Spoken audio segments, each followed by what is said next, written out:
Kayo ba ay nagalit na, mga kapatid? Ano itsura nyo kapag kayo nagagalit? Nanginginig? Namumula ang mata? Nakangiti na parang tigre? Pagkatapos nun, anong makikita sa inyo?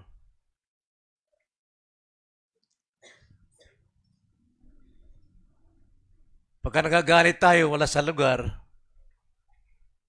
pamilya natin, hapay. Happy ba? Apektado lahat. Tayo po ay nasa series tungkol po sa kalayaan mula sa at ating nasimulan ang kalayaan mula sa emosyon. Ngayon naman, ikalawa, paano tayo makakalaya mula sa galit? Paano tayo makakalaya mula sa galit? At inayahan ko kayong buksan natin ang ating mga Biblia. Ephesians chapter 4, verse 26 to 32. Ephesians chapter 4, verse 26 to 32. Ganito po ang pagkakasabi. Magalit kayo, ngunit huwag magkasala. Huwag hayaang lubugan ng araw ang inyong galit. At huwag bigyan ng pagkakataon ang dyablo. Ang nagnanakaw ay huwag nang magnakaw pa, kundi magtrabaho at gumawa siya sa pamamagitan ng kanyang sariling mga kamay ng mabubuting bagay upang siya'y may maibahagi sa nangangailangan. Anumang masamang salita ay hindi dapat lumabas sa inyong bibig, kundi ang mabuti lamang para sa ikatitibay, ayon sa pangangailangan, upang ito ay makapagbigay ng biyaya sa mga nakikinig. At wag ninyong pighatiin ang Espiritu Santo ng Diyos, na sa pamamagitan niya, kayo'y tinatakan para sa araw ng pagtubos. Lahat ng pait, galit, puot, pag-aaway, at paninirang puri ay inyong alisin, pati lahat ng kasamaan. At maging mabait kayo sa isa't isa, mga mahabagin, nagpapatawad sa isa't isa, gaya ng pagpapatawad sa inyo ng Diyos kay Kristo. Tayo po'y manalangin. Opo, Panginoon, kami po ay lumalapit sa inyo at aming idinudulog ang aming po mga puso na kung saan nariyan po ang galit. Galit na kung saan nakakapanira ng aming kapwa at nakapagdudungis sa iyo pong kabanalan sa aming buhay. Turuan niyo kami, Ama, na makalaya sa damdaming ito upang patuloy kaming makapaglingkod sa inyo at lumago sa espiritual na buhay na hinahangad ninyo. Maraming salamat po at magsalita kayo sa bawat puso na naririto maging sa inyong lingkod na huwag iwanan sa kanyang sariling kakayanan. Itong aming dalangin sa pangalan ng Panginoong Hesus. Amen. 2021, nung kami po ay nagtungo ni Mama sa misyon, at alam natin ang kalagayan ng transportation noon, lalo na pagdating sa aeroplano, marami po talagang mga delays. At marami pong pagbabago kapag nandun ka na sa terminal. At kapag nabago pong schedule ng inyong flight, pinagmasdan ko mukha ng mga tao. Nagbago ang kanilang anyo. nandun yung parang nagpupuyos na galit dahil hindi nangyari yung gusto nila, punong-puno ng galit. Mag-asawa, nagsasagutan sila. Mahina ang tinig pero kitang-kita mo sa kanilang aksyon talagang gusto nang manakit sa isa't isa. Bakit? Dahil sa galit. Mayroon namang simple sosyal. Nakaupo sila magkatabi, binasdan ko. Nagsalita yung lalaki, tahimik, daming dandahan. Sumagot yung babae, pasindak. Pero nakangiti sila nakatingin sa amin. Tigas mo! Di ka naikinig eh. Marami pong reaksyon makikita natin pagdating po sa galit.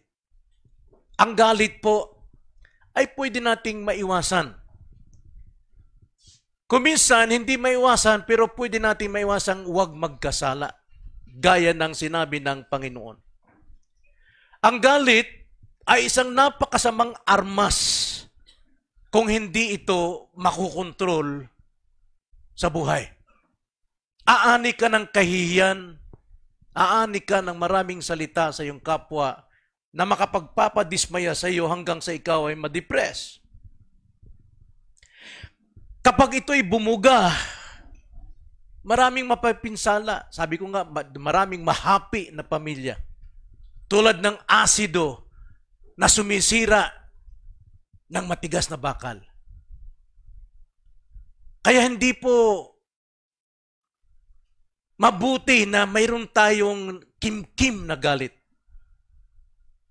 Sapagkat tayo po mismo ang nasisira tulad ng asido. Pero ang tanong, ang galit ba ay laging mali? Hindi naman kailangan magalit. Now, ayon po sa banal na kasulatan, hindi naman. Sapagkat maging ang ating Diyos may galit. Ngunit ang sabi, mabagal kung magalit at ang ating Panginoon, balanse sa kanyang galit, puno ito ng pag-ibig at kabanalan.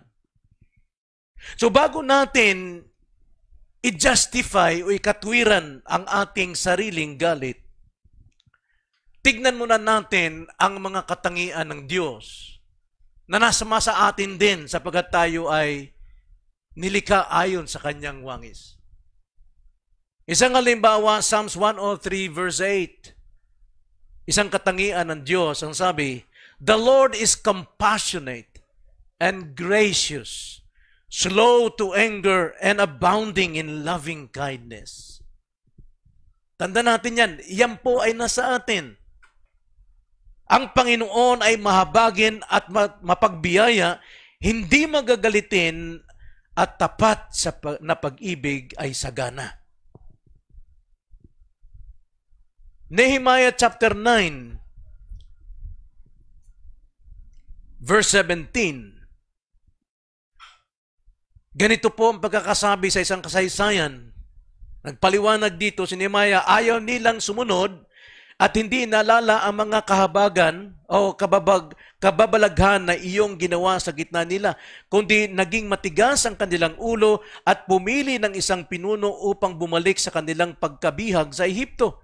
Ngunit, ikaw ay Diyos na handang magpatawad, mapagpala at mahabagin, hindi magagalitin, sagana sa tapat na pag-ibig, at hindi mo sila pinababayaan. Yan ang isang karakter ng Diyos na pinapakita sa atin na taglay din natin kung ating itong pamumuhay. Ito'y bunga ng Espiritu sa atin. Ang Diyos ay mabagal magalit, mayroon siyang kapangyarihan, at siya'y puno ng pag-ibig, kababaang puso, at handang magpatawad. Mayroon pong kasabihan na habang tumataas ka sa posisyon, masigit mong makukontrol, masigit mong kontrolin ang iyong galit. Nakakalungkot sapagkat binabaliktad po ang ganito pong paniniwala. Greater power. Madadama mo na ikaw ay meron kang higit na karapatang magalit sapagkat mataas ang iyong katungkulan. Kaya ang Biblia po ay marami pong sinasabi tungkol sa ating galit. Tungkol sa ating galit. At may mga kawikaan na dapat nating alamin. Proverbs 15:18. Ang mainiting tao ay naguudyok ng pagtatalo. Ngunit siyang makupad sa galit ay nagpapahupa ng gulo. Pag mainitin talaga ulo mo, naghahamon ka talaga. Pero kung makupad ang galit mo, nagpapahupa. Proverbs 16:32. Ang makupad sa pagkagalit ay mas mabuti kaysa makapangyarihan. At ang namamahala sa kanyang diwa kaysa sumasakop sa isang bayan. Anong silbi? Nasakop mo nga isang bayan, puros puno-puno ka ng galit, puot. Mas maigi pa raw ang namamahala sa kanyang diwa. Na marami pang mga proverbs na mababasa natin when it comes to anger. So marami nagsasabi, gaya ng ating binasa, na mayroong sinless anger. Mayroong pong galit na hindi nagkakasala. Simulan natin sa verse 26 sa ating text. Magalit kayo, ngunit huwag magkasala. Huwag hayaang lubugan ng araw ang inyong galit. At huwag bigyan ng pagkakataon ang dyablo. Totoo, mayroon pong galit na hindi kailangang magkasala. So anong itsura ng galit na hindi po nagkakasala? Walang iba po kundi ang galit na ito ay tulad po ng larawan ni Kristo. Tayo'y kinilala, itinilaga, tinawag ng ating Diyos upang tayo maging kahawig o kamukha, kalarawan ng ating Panginoong Jesucristo. Remember Romans 8:28-29? And we know that in all things, God works together for good. Lahat po ng bagay, ginagawa ang Diyos, may ginagawa ang Diyos upang tayo po ay mahubog tungo sa larawan ni Kristo at lalo na sa galit. Nagagalit tayo pero ang purpose nito ay hindi po masira ang larawan ni Kristo sa ating buhay, kundi lalo pang sumagana ang kanyang larawan.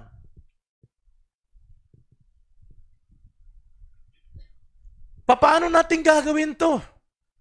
Number 1, huwag lubugan ng araw ang iyong galit.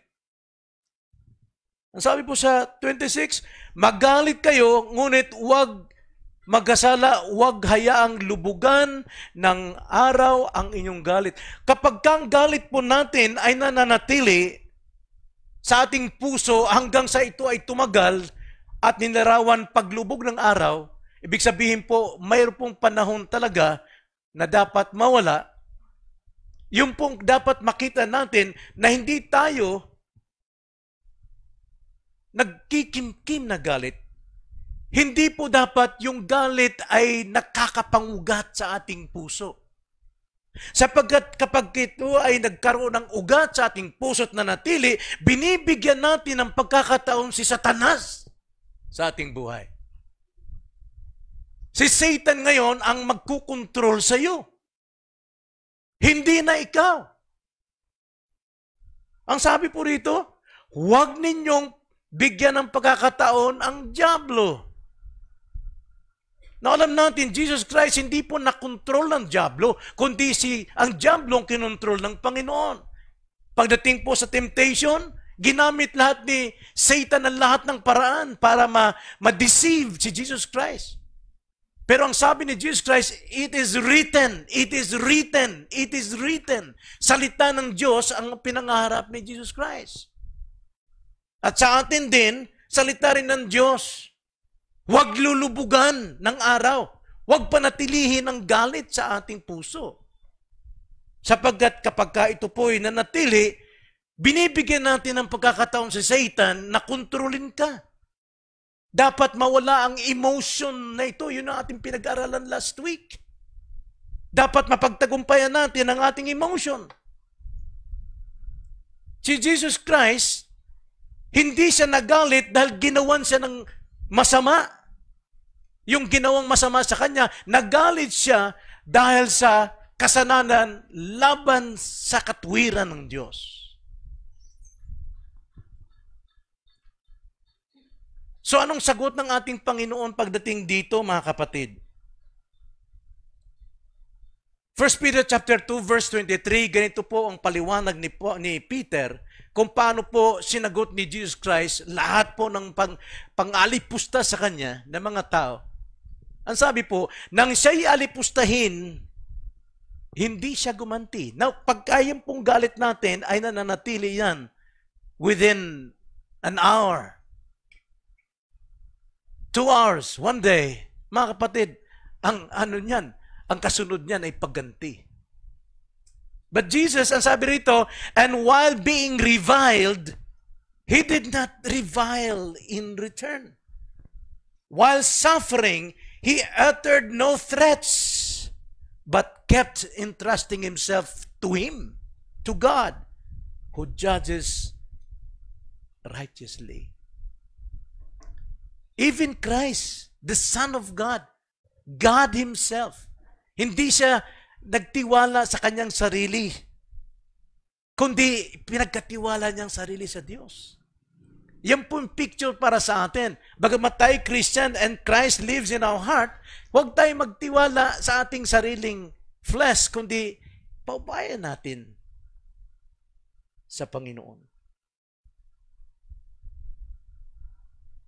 Pag sinabing revile, mga kapatid, ang ibig sabihin magtambak ng abuso.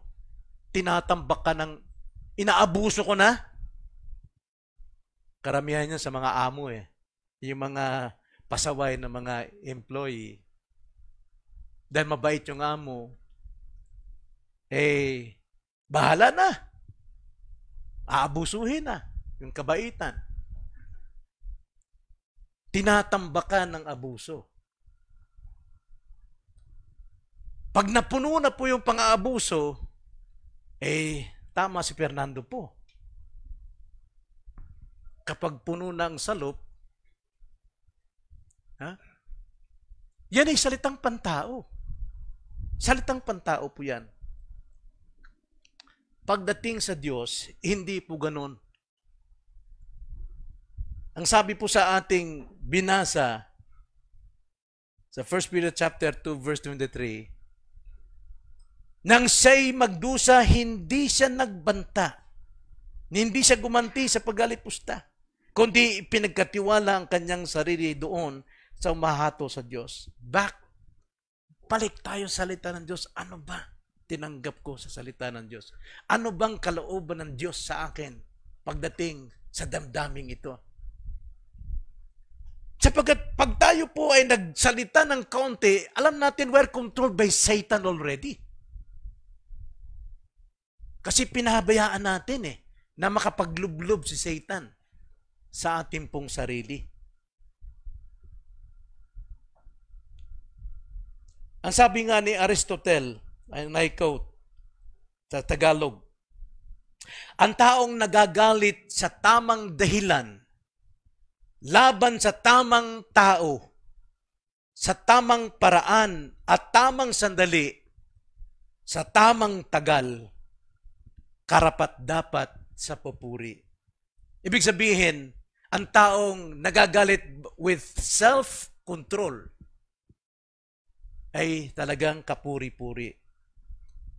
At ito ang kapayagan ng buhay ni Jesus Christ. So yun po yung sinless anger. Hindi tayo nagkakasala, pwedeng magalit. Then ikalawa, tignan natin ang katangian ng sinless anger. Verse 27. Huwag bigyan ng pagkakataon ang dyablo. Now, alam natin, ang dyablo, si Satan, tinawag yang evil.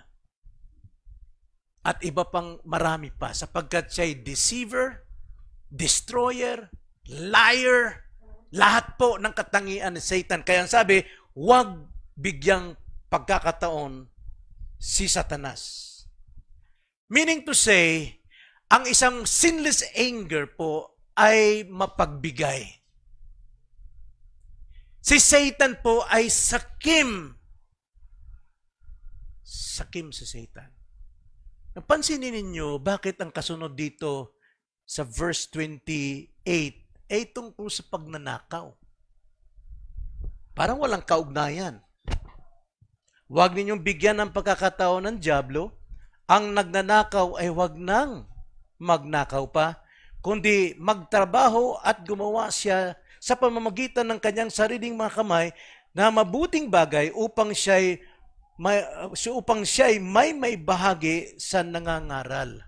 No, alam na natin, walang ibang magnanakaw kundi si Satan. At kapag ang magnanakaw, kilalanin natin, itong nilagay ni Paul na example Yung mayroon kang galit na nabibigyan mo ng pagkakataon sa Satan, inilarawan ka sa isang taong magnanakaw. Ang isang magnanakaw ay sakim, makasarili, selfish, walang ibang inintindi kundi kanyang sarili, mapagsamantala, lalamangan ka talaga, mapanlamang sa kapwa. So ang solution dyan is work. Magtrabaho ka.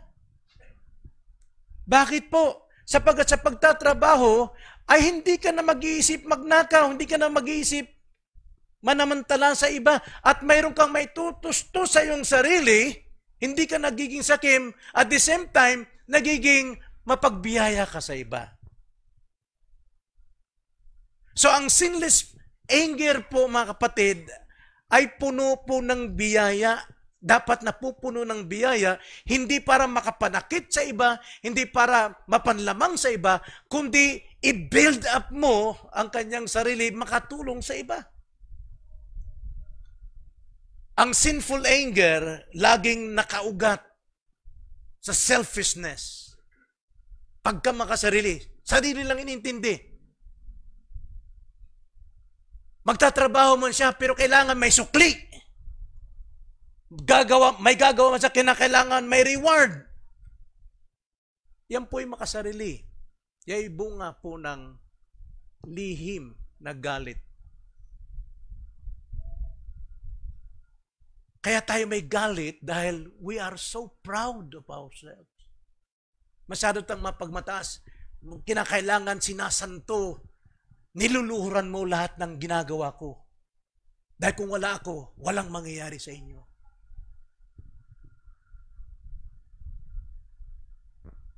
Minsan, kaya tayo nagagalit, hindi tayo sang-ayon sa isang bagay. Kung anong gusto ng iba. Ang sinless anger, wala siyang concern ano man nagawa ng iba. Ang concern niya ay sarili lamang.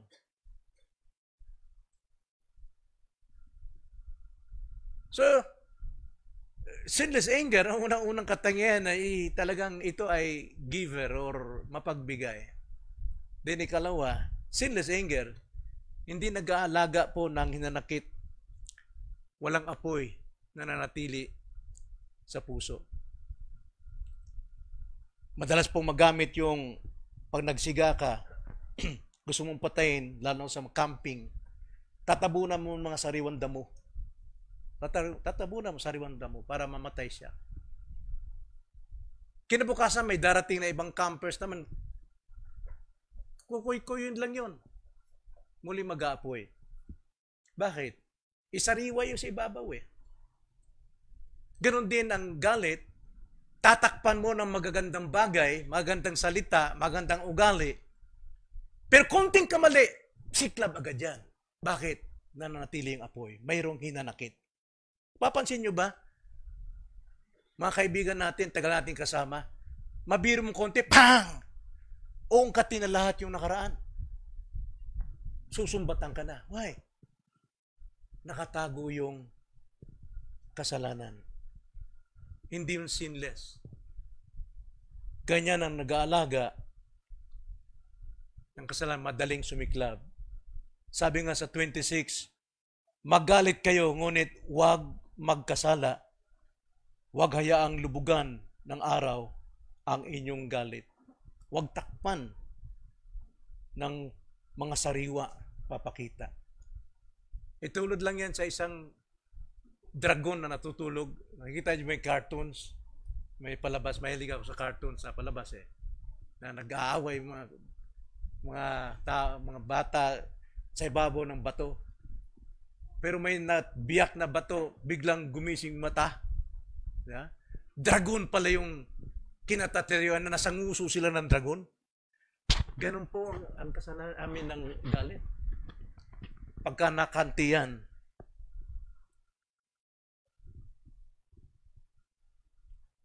sisigaw yan. So hindi lamang ang sinless anger ay mapagbigay, hindi lamang ito nag-alaga ng galit, kundi ang sinless anger ay malayunin, may pakay. Malayunin ang isang galit.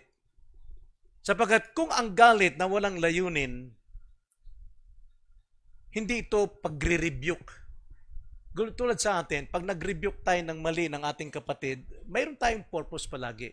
Balik tayo sa salita ng Diyos. Pero kung magre-rebuke lang tayo dahil yung tao ang ating insultuhin, tulad ng galit. Actually, iwasan natin, maggalit tayo sa tao, tapos insultuhin natin ang kanyang pagkatao. Magalit tayo sa mali. Pero wag na nating tirahin po yung kanyang personal. Yung galit ni Jesus Christ sa temple, hindi siya nagalit dahil ginawan siya ng masama, kundi nagalit siya dahil nilapastangan nila ang banal na templo. Nilapastangan nila ang kaluwalhatian ng Diyos. Sapagat pangako ng Diyos, even in the Old Testament, ng Panginoon ay maninirahan sa templo. Ito'y nagiging prayer house. Pero ang ginawa nito mga taong ito ay ginawa nilang palengke, negosyo, pagsasamantala, pandaraya.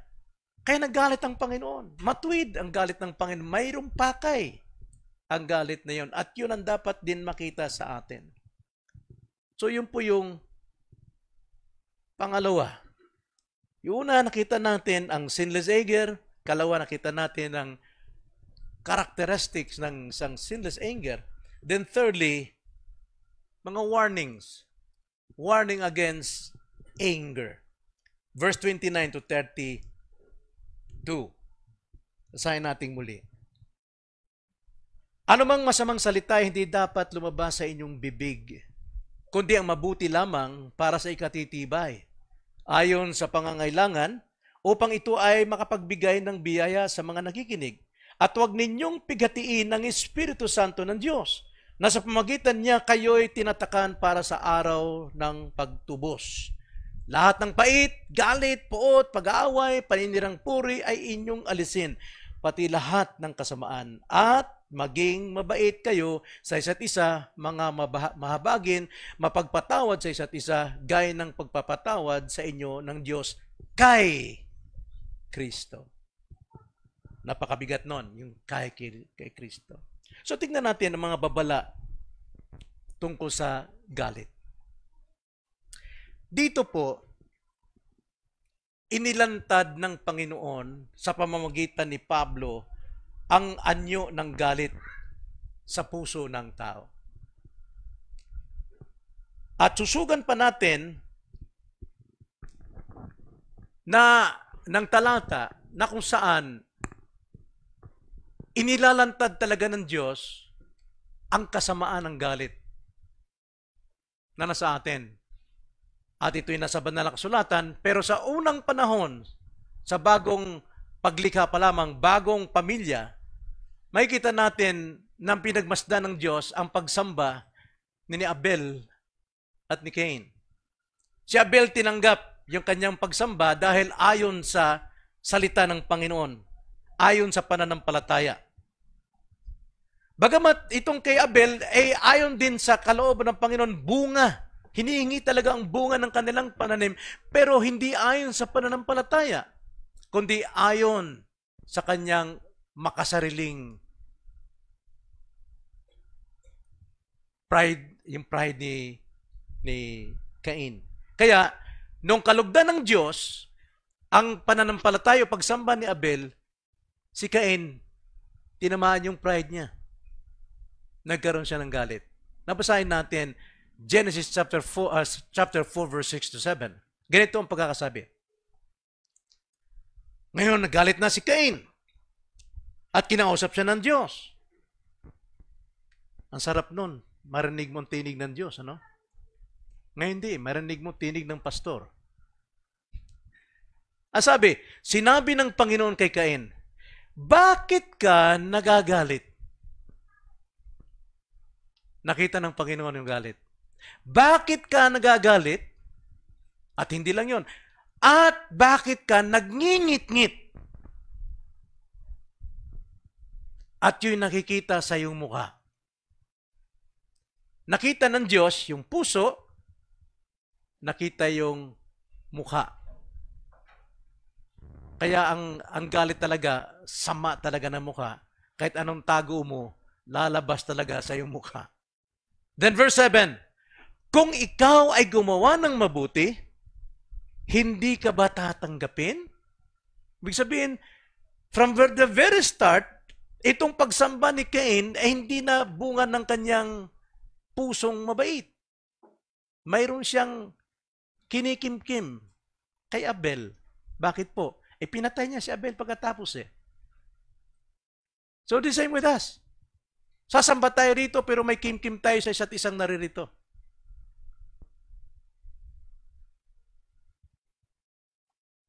Pwede ba natin dalhin yun? Nakikita ng Diyos yan. Nakikita sa inyong puso, nakikita sa inyong mukha. Kaya 7, kung ikaw ay gumawa ng mabuti, hindi ka ba tatanggapin? At kung hindi ka gumawa ng mabuti, ang kasalanan ang nag-aabang sa pintuan. Ikaw ang nais nito, subalit kailangang madaig mo ito. Sa English po ganito, if you do well, will not your countenance be lifted up? And if you do not do well, sin is crouching at the door. Now, alam naman natin, pag sinabing crouching, alam na natin ang picture niyan, whether it is a cat, nagka-crouch, or maaring lion, tiger, o halimaw. Ganyan po ang tindi na nakikita ng Diyos na didescribe niya kay Cain sa kasalanang nananatili sa kanyang puso. Sin is crouching at the door and its desire is for you. Ikaw talaga hangad nito, lalapain ka nito, sisirain ka nito. Mas maganda siguro mag-alaga ng ibong maya sa puso kaysa mag-alaga ka ng leon, mga kapatid. But you must master it. Kailangan ikaw mismo ang mag-control na sa atin. Muli, choose life and do not choose death. Providence of God.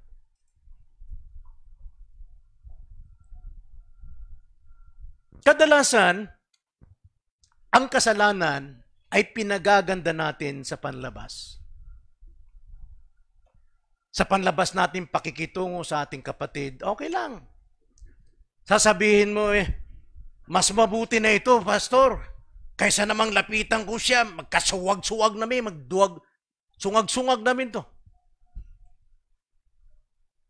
Mas mabuti na itong manahimik na lang ako. Kaysa harapin ko siya, baka magkasala lang ako. Ano ba naman yan? Nagkasala ka na nga eh. Your sin is crouching at the door. Kaya sinasabi ng iba, mabuti nitong manahimik. Manahimik nga sa labas pero halimaw sa loob. Tingnan natin ang sinasabi ng banal na kasulatan. Verse 29. Anumang masamang salita ay hindi dapat lumabas sa inyong bibig, kundi ang mabuti lamang para sa ikatitibay, ayon sa pangangailangan upang ito ay makapagbigay ng biyaya sa mga nakikinig. O kita mo, pastor, mas maigi yung nananahimik na lang ako. Manahimik ka, 1 taon, 2 taon, 3 taon, 4 taon, araw-araw mo makikita yung kinapuputan mo. Mas maigi ba yun? Pagka nananahimik ka, ang tendency dyan, lalabas ang masamang salita. Hindi sa harap ng iyong kaaway, kundi sa talikuran. Maris ka mag-anak mo. Maring kapag kayo na nanghalian, ang ulam ninyo ay si ganito, si brother ganito, talagang galit na galit ako, parang hinihiwa mo yung tenga, galit na galit ako dyan. Inuulam mo ang iyong kapatid. O di kaya sa mga kapatiran, sinishare mo, naghanap ka ng kampi sa iyong sarili para lang i-comfort mo sarili mo na matuwid ka. Ang sabi ng Panginoon, huwag lumabas anuman sa inyong bibig. Kaya kadalasan, ginagawa sa biro. Ginagawa sa puri. Yung pogi mo ngayon, Brad. Pero nagpupuyos. Pogi mo talaga. Isa naman, may galit din. Dati na yan. Ngayon lang ba alam?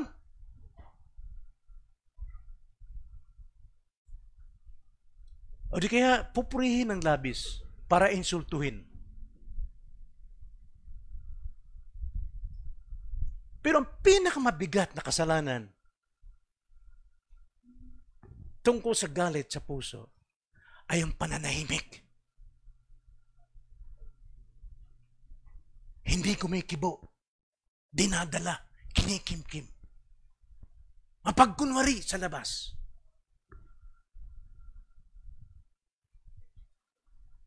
Anong nasusulat sa banal na kasulatan? Higit kang nagkakasala kung wala kang kibo. Bakit po? Verse 30. Ayan po sagot. At huwag ninyong pigatiin ang Espiritu Santo ng Diyos. Nasa pamamagitan niya kayo'y tinatakan para sa araw ng pagtubo. So anong kasalanan po ron? You are pinipigati mo ang Panginoon. Sa pananahimik mo, sinasaktan mo palagi ang Diyos, ang banal na Espiritu. Kung ilang araw mong tinatahimik yan, ganon din ang araw na kapigatian ng Espiritu sa iyo. Sa iyong pagtatahimik, Diyos ang pinipigati mo. Sa iyong paglayo, Diyos ang pinipigati mo. Sa iyong pagkukunari, Diyos ang pinipigati mo. Nakita niyo ba yung mayroong tinatagong galit? Separate. Nag-isolate siya.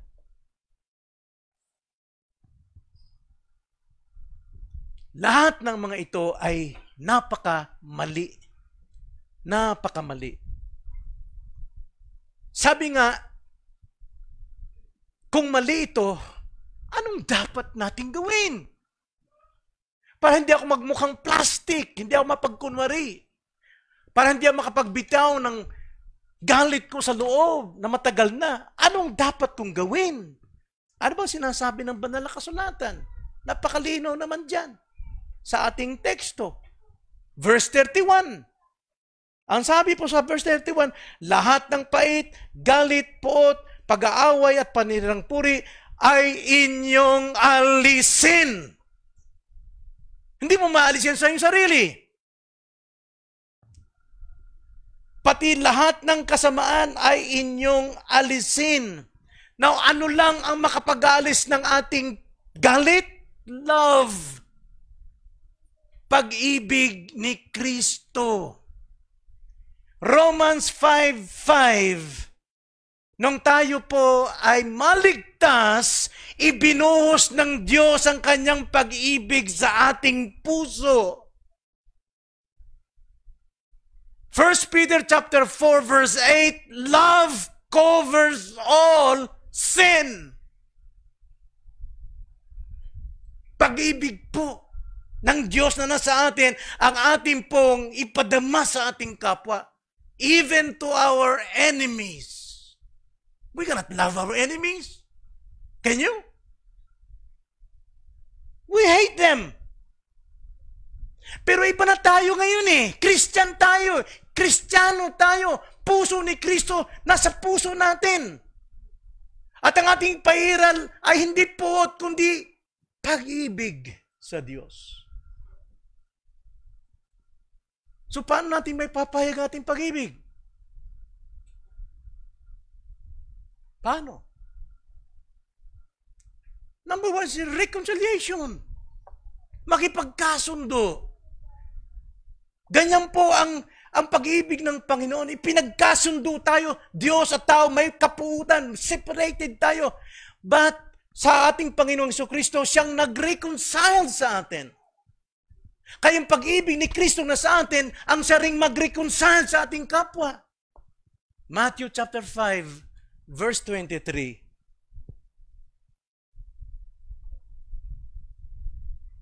To 26. Ganito sabi. Therefore, if you are presenting your offering at the altar, and there remember that your brother has something against you. Ito'y nagsasalita sa naka-offend, sa offender at na-offend. Kapwa sa ating dalawa to. Leave your offering there before the altar and go. First, be reconciled to your brother. Meaning to say, mag-usap. Kausapin. Right? Nakagawa ko nung. Hindi ko matiis to. Lagi ako malungkot. Then, asking for forgiveness.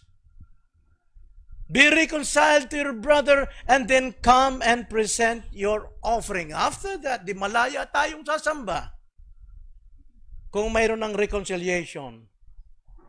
Verse 25, make friends quickly with your opponent at law while you are with him on the way, so that your opponent may not hand you over to the judge and the judge to the officer, and you will be thrown into prison. Kung halimbawa nagkadimandahan na talaga, abay sa daan pa lang makipag-reconcile na, ayusin na. Ang unang-una po, mga kapatid, yung acceptance. Kahit hindi ikaw nagkasala, siya man nagkasala ka na rin dahil sa iyong pananahimik. Brad, patawarin mo ako sa naging ugali ko. Hindi tama eh. Apektado ka, apektado rin ako. Papatawad na ba? Hindi lamang ito sa mga kapatid, kundi sa mag-asawa. Sa mag-asawa. At sa 26, ang sabi, katotohanan sinasabi ko sa inyo, hindi ka makakalabas doon hanggang hindi mo nababayaran ang kahuli-hulihang kusing. Hayaan mo bang lumipas ang emotion mo? Kulong na kulong, bilanggo ka na bilanggo sa iyong galit at puto yung kapwa? Hayaan mo na lang itong lumipas? Sa unang pag-aaral natin, dapat emotion, dapat makalaya na tayo.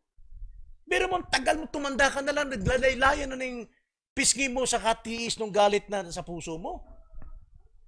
Tapos mamamatay ka doon kung hining patawad. Brad, patawarin mo ako. Mga kapatid, hindi ka makakalabas doon hanggat hindi mo nababayaran.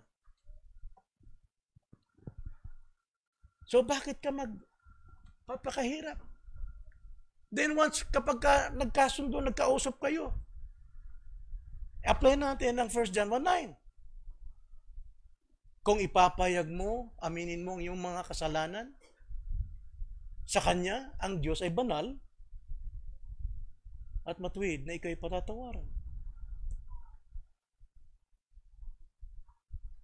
So, dapat, reconciliation muna before asking for forgiveness sa Diyos. God can forgive you anytime. Pero how can God forgive you na hindi ka nag-forgive sa iyong kapwa? That is Matthew chapter 5, chapter 6, 5 ba?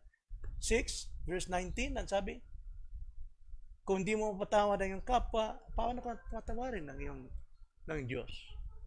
Basahin ko yun. Ayokong yung prayer na tinuro ng Panginoon, Matthew 6. Ang sabi sa verse 12. At patawarin mo kami sa aming mga utang, gaya rin namin na nagpapatawad sa mga may utang sa amin. Humingi siya ng kapatawaran sa Diyos after na nakahingi siya ng patawad sa kapwa. Madali tayong humingi sa Diyos, lumuhod sa Diyos, patawarin, may galit ako ganito. Paano kang patatawarin ng Diyos? Anong katibayan? Na sa una pa lamang wala kang ginawa. It takes faith. It takes faith, great faith, to approach that brother para humingi ng kapatawaran and reconcile. Kailangan na talagang matibay na pananampalatayan. Talagang alisin mo yung kapal ng mukha mo para lang maayos mo ang iyong problema sa iyong kapatid. Then, after that, napakalaya po natin humingi sa Diyos ng kapatawaran. Tapos na ba ron? Reconciliation, forgiveness? Well, hindi pa tapos. Ang sabi po sa ating teksto, verse 32. Ephesians 32. At maging mabait kayo sa isa't isa, mga mahabagin, nagpapatawad. No? Yung salita dyan, nagpapatawad. Hindi po magpapatawad, kundi nagpapatawad. Finished. Automatically, you forgive sa mga kapatid mo, kahit sino pa, na mangaring kasal sa iyo. Sabi niya, nagpapatawad sa isa't isa, gaya ng pagpapatawad sa inyo ng Diyos kay Kristo. God the Father, forgive us dahil si Kristo ang namatay para sa iyo. God forgive us because of Christ. Hindi dahil sa ating pag-confess,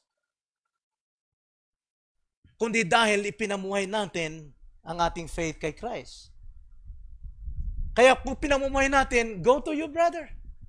Reconcile. And then come back and offer your offerings to God. So, paano tayo makalaya sa galit? Yun po kasimple. Kaya sa mundo, ay dapat umaasa ang lahat ng mga tao na makikita sa Kristiyano ang tunay nating kaibahan kaysa sa nakasanayang ugali. Mayroon pong Chinese proverbs pagdating po sa galit. Tinagalog ko uli. Ang sabi niya, di ba pagka tayo may galit, nagsasalita tayo ng hindi natin alam. Marami nagsasabi, kasi gidihogan kong espiritu. Anointed by the Spirit daw. Maraming ganun eh. Di ba? Noong araw, pag may testimony tayo nung Pentecostal pa tayo, salita ka ng salita, kahit pati sikreto yung sa bahay, talaga namang nalalantad dahil gusto nyo papurihan ng Panginoon. Tapos sabihin mo pagkatapos, hindi ko alam ginagawa ko. Bakit? Pinasukan ako ng Espiritu. Ang Espiritu po ay maayos. So ganito, ang sabi po ng Science Proverbs, ang pinakamabilis na kabayo, hindi magagawang abutin o abutan ang salitang nabitawan mula sa galit.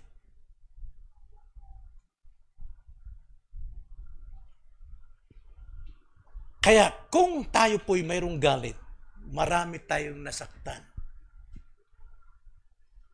Marami tayong dapat ayusin. Mabilis masyado ang mga pangyayari. Pero ang pinakamabigat ay yung pananahimik. Dahil banal na espiritu ang kanyang pinipigati. Tayo manalangin. Panginoon, salamat po sa inyong mga salita na muli ninyong pinatibay ang aming pananampalataya sa inyo. Pinalakas ang aming pong pamumuhay sa katwiran. Batay po sa paglilinis ninyo sa amin ng inyo pong salita sa lahat po ng aming hindi namamalayan at nakatagong kasalanan. Salamat po, Ama. At nawa, magligtas din po kayo sa mga taong naliwanagan tungkol po sa galit na ito po'y hadlang sa pananampalataya. In Jesus' name.